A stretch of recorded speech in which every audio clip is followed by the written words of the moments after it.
Salut tout le monde! Une vidéo de présentation aujourd'hui pour bien la prochaine variante du Comic Shops Assemble qui est dédiée à The Holy Roller, le nouveau titre de Rick Remender, mais qui est ici pas tout seul pour le scénario puisqu'il est accompagné par Andy Samberg, connaissez peut-être si vous êtes fan de Brooklyn Nine-Nine, et de Joe Troman, guitariste du groupe de rock Fallout Boy. Bref, une équipe qui promet sur le papier, en tous les cas, la réunion Andy Samberg et Remender, moi j'avoue que c'est ce qui m'a donné envie aussi qu'on fasse une variante sur le titre, sans même l'avoir lu. Et puis bon, Rick Remender, ça reste toujours, je pense, une valeur sûre quand même en termes de comics. Et je ne m'y suis pas trompé, et nous ne nous sommes pas trompés dans le Comic Shops Assemble. Dans The Holy Roller, nous allons suivre Levi, que l'on retrouve ici, enfant, qui ressemble quand même beaucoup à Andy Samberg, il faut bien le dire. Jeune enfant dont les parents sont juifs. Et voilà, qu'on va retrouver quelques années plus tard sur un bateau de Greenpeace, où en fait on comprend qu'il a fui très rapidement sa petite ville, il a fui son père. Et là, eh bien, il doit retourner dans sa ville natale parce que son père est gravement malade, il est en fin de vie, tout simplement. Et il va retrouver une ville qui est gangrénée par la haine, par les fachos, notamment des mecs qui n'en ont rien à foutre. Et comme il est juif, forcément, bah, il va s'en prendre plein la gueule. Et petite particularité, son père était un champion local de bowling. Et voilà, il lui a inculqué pas mal de techniques de bowling. Et donc il est assez balèze, Lévi, en termes de bowling. Et donc il va se mettre à péter la gueule aux nazis avec sa boule de bowling. Et devenir le super bowler, lutter contre les fachos dans sa petite ville. Et débarrasser sa ville des fascistes. C'est un comics très très dans l'air du temps, très clairement, qui clairement nous parle de l'Amérique moderne, gouvernée par Donald Trump, et où c'est la foire à la haine de la manière la plus ouverte et la plus libre et la plus décomplexée possible.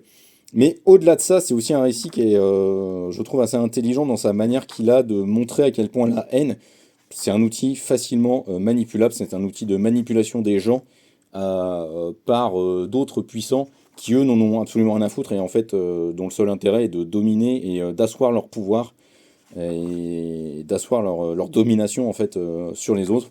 Ça passera par la haine, ça passera par toute autre chose, ils n'en ont rien à foutre, ils s'en sortiront toujours.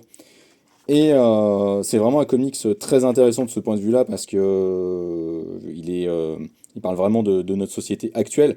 Je dis de l'Amérique, mais en fait ça parle de la société occidentale de manière générale, puisque cette haine décomplexée, on la retrouve partout dans la plupart des pays maintenant.